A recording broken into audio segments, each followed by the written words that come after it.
Hi, Sherry, your space strategist here. Today we're going to be talking about purging. So my business name is Space. That stands for Simplify, Purge, and Create Ease.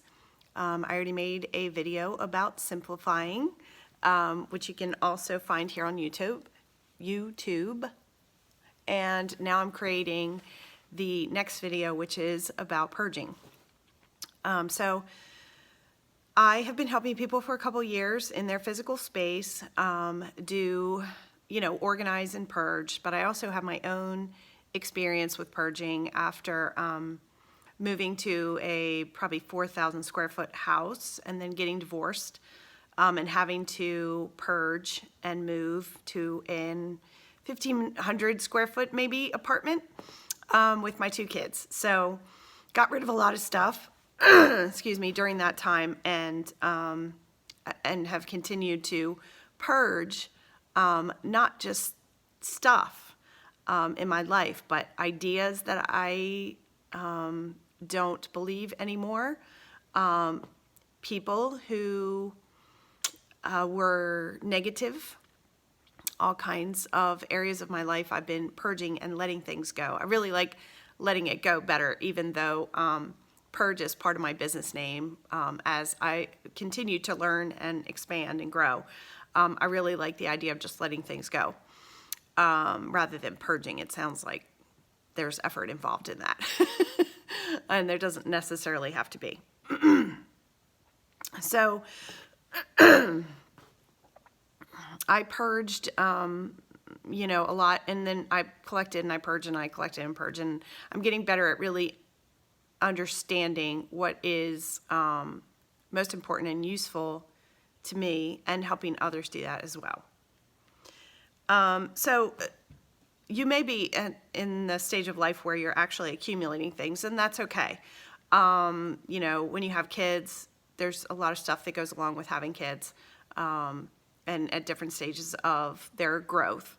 So just be aware that when you get to a certain point and you know you're not, these things are no longer useful, just be mindful that it's time to let some of this stuff go, right? Even if you know you're going to have other children, not everything that you have can be passed down to the next baby. So just be taking some time, even maybe putting it in your calendar that now's the time to go through some of this stuff, purge, let it go, sell it, whatever you need to do, but just it's time to let some of this stuff go. So one of my first things that I mention to people, especially people that live in larger homes, is you do not have to fill up every single drawer and every single closet. When I first moved into the large house, I had a big walk-in closet. It was just my closet. I didn't even share it with my now ex-husband. It was my closet, and I filled it up, and it was just as if it was my job to fill up that closet with stuff. I had clothes hanging, I had things in boxes, I had shoes, and I just kept, it was as if I felt compelled to fill up that space with stuff. It's not necessary. In fact, it's more beneficial to you to leave some empty space, right? Because then you can see what you have, you can get to what you have easier, and the majority of the stuff I had in that closet, I didn't even use. So just be aware that just because you have 15 drawers in your kitchen, it doesn't mean that you have to fill them up with every gadget known to man or every utensil that you're not even using. So I'm just throwing that out there because it's something that I did and felt for some reason compelled to do at that time in my life. So another thing that people seem to think is that they need multiples of the same item. Like scissors, for example, is one of the things that people talk about. They want to have scissors in each room so that, if they have something they need to do in that room, they have a pair of scissors handy. Here's what happens though, it just creates clutter. Because if you think about that, so now you want tape in each and every room as well. You want pens and pencils in each and every room as well. Not necessary. If you have a home for your items, for your tools that you need to use, then what you really need is the time.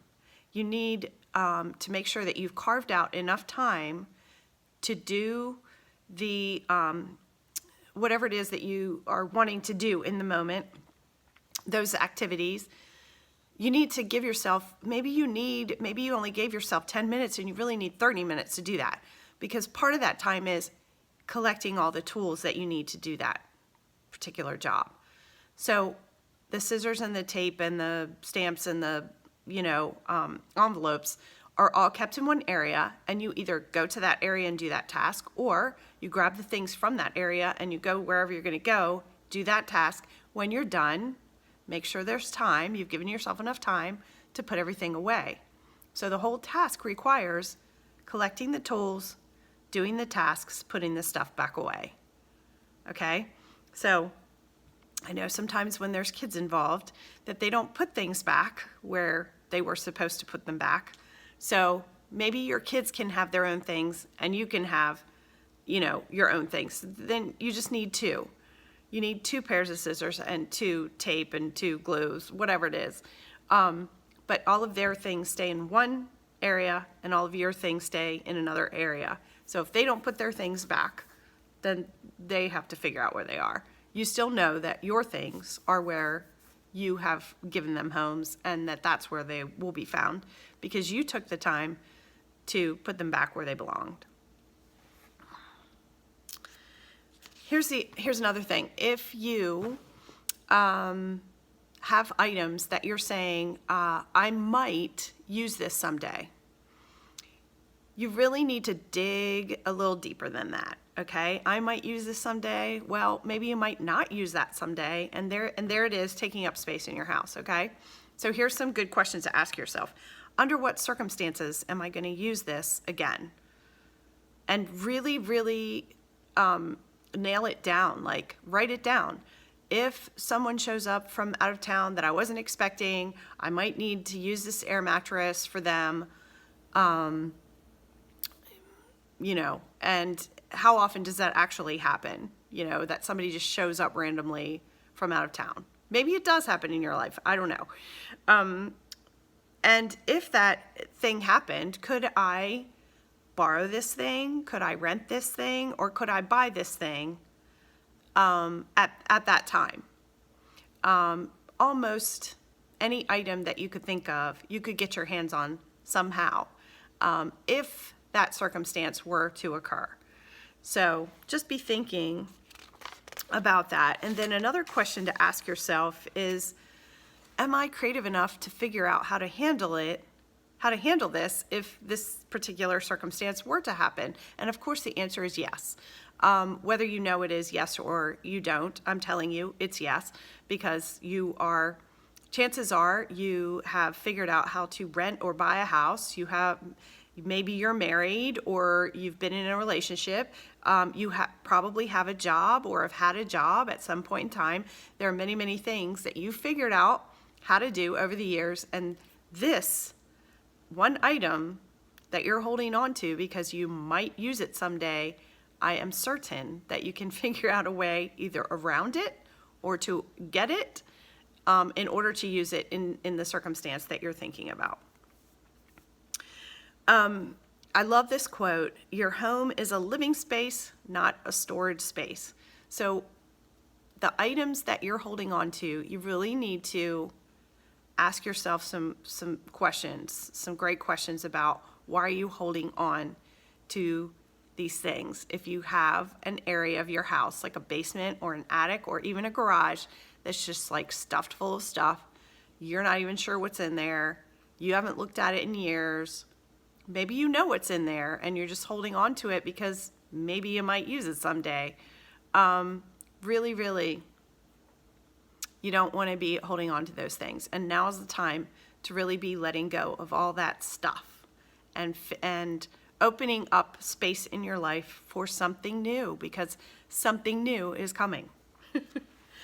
You can find me on my website at sherrybartlett.com if you have questions or you need any other extra help. And I'm going to be posting a few more videos. So thanks so much for joining me, and I hope to see you in the next video.